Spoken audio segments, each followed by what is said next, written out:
अध्याय 17 अप्रत्याशित मुलाकात। सौभाग्य से करण के पैर भी काले भृंग कवच से ढके हुए थे। स्फटिक बिच्छू का डंक उसे बिल्कुल भी नुकसान नहीं पहुंचा सका। करण ने बिना झिझक अपना पैर उस पर दे मारा। चटाक, बिच्छू उसके पैरों के नीचे कुचल गया। तुरंत उसके मन में परिचित आवाज गूंजी। आदिम जीव स्फटिक बिच्छू का वध किया गया। कोई आत्मा प्राप्त नहीं हुई। इसका मांस खाने पर 0 से 10 आदिम जीन अंक प्राप्त हो सकते हैं। करण ने मृत बिच्छू को उठाकर पहले से तैयार थैले में डाल दिया और गुफा के भीतर आगे बढ़ गया। काले भृंग कवच की सुरक्षा में वह लगातार आगे बढ़ता रहा। जो भी स्फटिक बिच्छू सामने आया वह उसके पैरों तले कुचल गया। 1 घंटे बाद उसके थैले में लगभग 100 बिच्छू भरे हुए थे। बिच्छू इकट्ठा करते हुए वह बचपन की एक कविता गुनगुना रहा था। जॉर्जी पोर्जी, पुडिंग और पाई। बचपन से वह अपनी छोटी बहन काव्या की देखभाल करता आया था। माँ काम पर रहती थी, इसलिए बच्चों की कविताएं और कहानियाँ उसकी आदत बन गई थी। अचानक डॉलर, ये शब्द सुनते ही करण का शरीर तन गया। ये वही नाम था जो उसने अपनी गुप्त पहचान के लिए रखा था। वह तुरंत आवाज की दिशा में देखने लगा। कुछ दूरी पर एक स्त्री चट्टानी स्तंभ के सहारे बैठी थी। उसकी उम्र 20 से कुछ अधिक रही होगी। वो आश्चर्य से करण को देख रही थी। करण की आंखें फैल गईं। अदिति, उसने लगभग चीखते हुए कहा। अगले ही क्षण वह मुड़कर भागने लगा, क्योंकि हर बार जब वो अदिति को देखता था उसे वही घटना याद आती थी, जब उसने गलती से उसके पिछवाड़े में भाला घोंप दिया था। उस घटना के कारण उसे कई बार दुस्वप्न भी आए थे। रुको, अदिति ने जल्दी से कहा, मैं तुम्हें परेशान नहीं करूंगी, और चाहूं भी तो शायद अभी नहीं कर सकती। करण रुक गया। उसने पीछे मुड़कर देखा। अदिति का टखना बुरी तरह सूजा हुआ था। नीले काले निशान साफ दिखाई दे रहे थे। स्पष्ट था कि उसे स्फटिक बिच्छू ने डंक मारा था।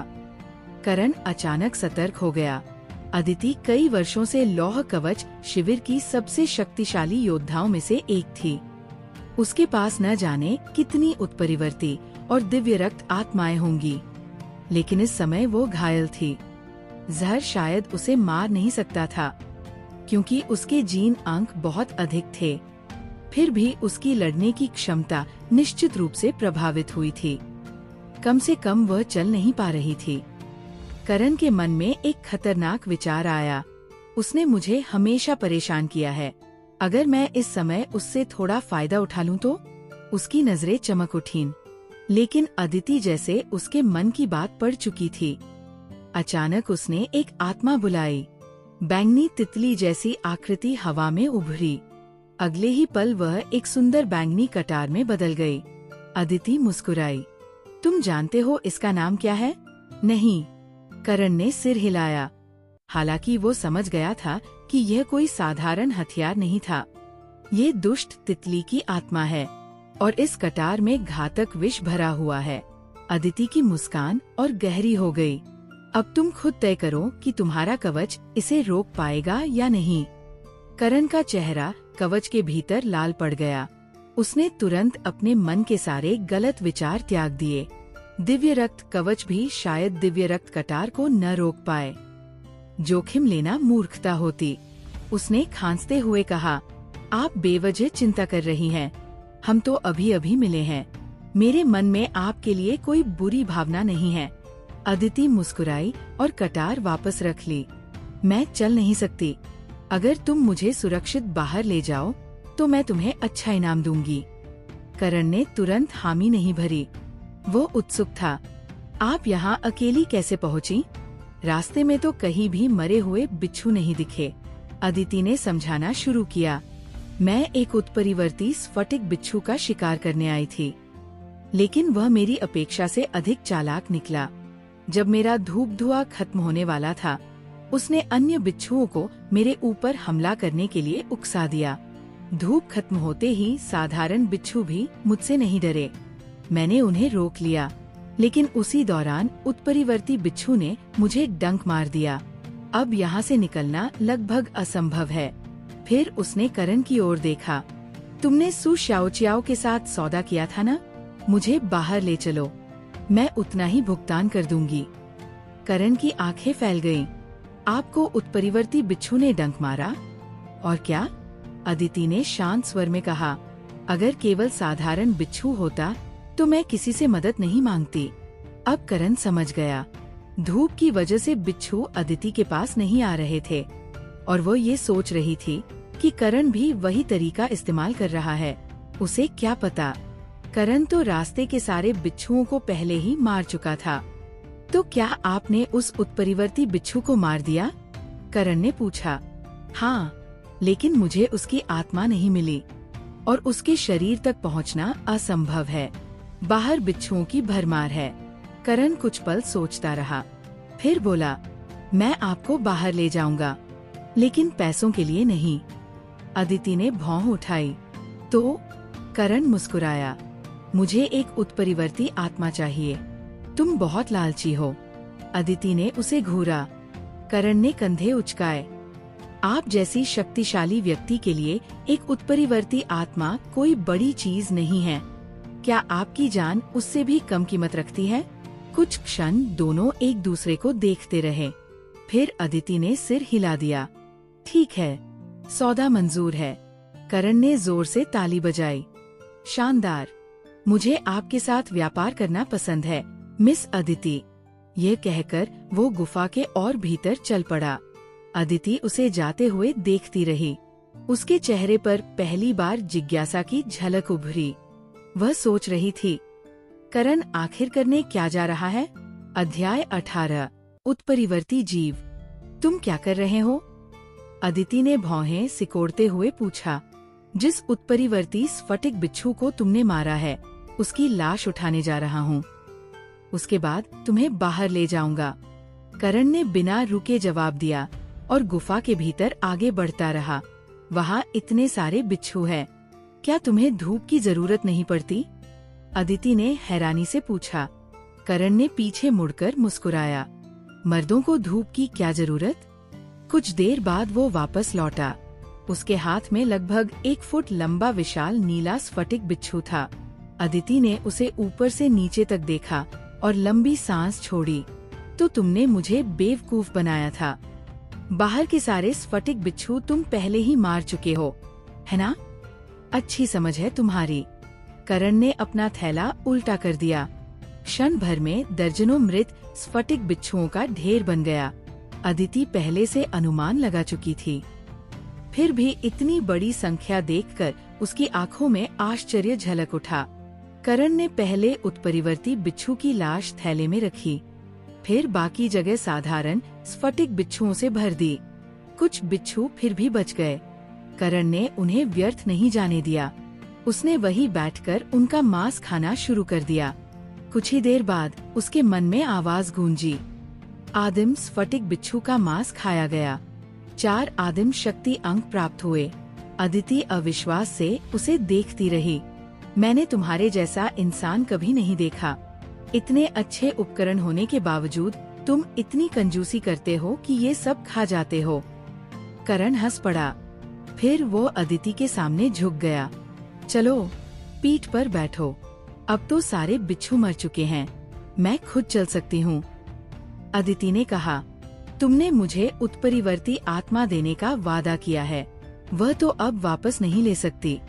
तो फिर घायल पैर के साथ मेरी सेवा का आनंद क्यों नहीं लेती? करण ने मजाक में कहा। अदिति ने कुछ क्षण उसे देखा, फिर हल्के से मुस्कुराई। बात तो सही है। उसने होंठ काटे और सावधानी से उसकी पीठ पर चढ़ गई। कवच की वजह से करण को उसके शरीर का स्पर्श ठीक से महसूस नहीं हो रहा था। एक हाथ में थैला पकड़े हुए वो उसे लेकर बाहर चल पड़ा। अदिति का वजन मुश्किल से 100 पाउंड रहा होगा। करण के लिए ये कोई बड़ी बात नहीं थी। उसके बढ़े हुए शक्ति अंकों के सामने ये बोझ नगण्य था। कुछ ही देर में दोनों गुफा से बाहर निकल आए। अब कहाँ? करण ने पूछा। लौह कवच शिविर, अदिति ने संक्षिप्त उत्तर दिया। इसके बाद दोनों पूरे रास्ते चुप रहे। करीब 1 घंटे बाद करण रुक गया। उसने अदिति को धीरे से नीचे उतारा। यहाँ से शिविर ज्यादा दूर नहीं है, कुछ देर इंतजार करो, कोई न कोई गुजर जाएगा और तुम्हें वापस ले जाएगा। ये कहकर उसने अपना हाथ आगे बढ़ा दिया। अब मेरी उत्परिवर्ती आत्मा। अदिति ने बिना झिझक एक काली बिल्ली जैसी आत्मा निकालकर उसे सौंप दी। सुयश ने मेरा संदेश तुम्हें पहुंचाया होगा। क्या तुम दिव्य आत्मा कवच और स्वर्ण कुल्हाड़ी बेचोगे? करण ने आत्मा को देखते हुए पूछा। स्वर्ण कुल्हाड़ी के लिए तुम्हारा प्रस्ताव क्या है?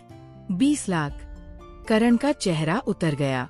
वह एक दिव्य आयुध है और 20 लाख में तो एक अच्छी उत्परिवर्ती आत्मा भी नहीं मिलती। अदिति शांत स्वर में बोली, दिव्य आयुध मूल्यवान है, लेकिन उसे वास्तविक दुनिया में नहीं ले जाया जा सकता।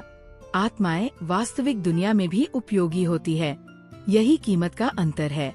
अगर तुम अपनी दिव्य आत्मा कवच बेचो तो मैं 2 करोड़ तक दे सकती हूँ। एक उत्परिवर्ती आत्मा और 20 लाख। करण ने जवाब दिया, असंभव। 50 लाख। 2 उत्परिवर्ती जीवों का मांस और 20 लाख। तुम बहुत ज्यादा मांग रहे हो। अंतिम प्रस्ताव 60 लाख। आखिर उस कुल्हाड़ी को तुम बाहर तो ले नहीं जा सकते। करण कुछ देर सोचता रहा, फिर बोला, ठीक है, पैसे तैयार रखना, मैं सुयश के जरिए समय और जगह बता दूंगा। वह मुड़कर जाने लगा। पीछे से अदिति की आवाज आई, क्या तुम सच में दिव्य आत्मा कवच बेचने के बारे में नहीं सोचोगे? 2 करोड़ सिर्फ शुरुआती कीमत है, हम और बात कर सकते हैं। करण बिना रुके बोला, कोई संभावना नहीं, और वो तेजी से दूर चला गया। अदिति उसे जाते हुए देखती रही। उसकी आंखों में विचारों का तूफान चल रहा था। उसका कवच उत्परिवर्ती स्फटिक बिच्छू के विषैले डंक को भी रोक सकता है। ये निश्चित रूप से कोई साधारण आत्मा नहीं है, शायद एक और दिव्य आत्मा कवच। लेकिन एक बात वो समझ नहीं पा रही थी, डॉलर आखिर है कौन? वह किसी सैनिक जैसा नहीं दिखता था। उसकी चाल ढाल भी अलग थी। उसकी पहचान अभी भी एक रहस्य बनी हुई थी। करण ने सुरक्षित स्थान पर पहुंचकर अपना रूप बदल लिया। अब वह फिर से सामान्य रूप में था। थैला उठाए वो लौह कवच शिविर लौट आया। अब मुख्य द्वार पर कोई पहरा नहीं था। इतने दिनों तक डॉलर को खोजने के बाद भी कुछ नहीं मिला था। आखिरकार सबने तलाश छोड़ दी थी। संयोग से उसे फिर रोहन और उसके साथी मिल गए।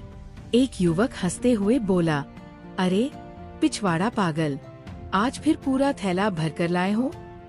कितने उत्परिवर्ती जीव मार डाले? 1। करण ने शांत स्वर में कहा। सभी ठहाका मारकर हंस पड़े। वाह, तुम तो मजाक भी करते हो। तुमसे आदिम जीव नहीं मरते, उत्परिवर्ती जीव कहाँ से मरेंगे? थैले में जरूर काले भरिंग भरे होंगे। दूसरे युवक ने रोहन के कंधे पर हाथ रखा। रोहन, इसे किसी और के साथ मत समझ लेना। अगर तुम इसे जानते हुए पकड़े गए तो तुम्हारी किस्मत भी खराब हो जाएगी। रोहन तुरंत बोला, मैं पिछवाड़ा पागल को नहीं जानता। उसके चेहरे पर साफ झिझक दिखाई दे रही थी।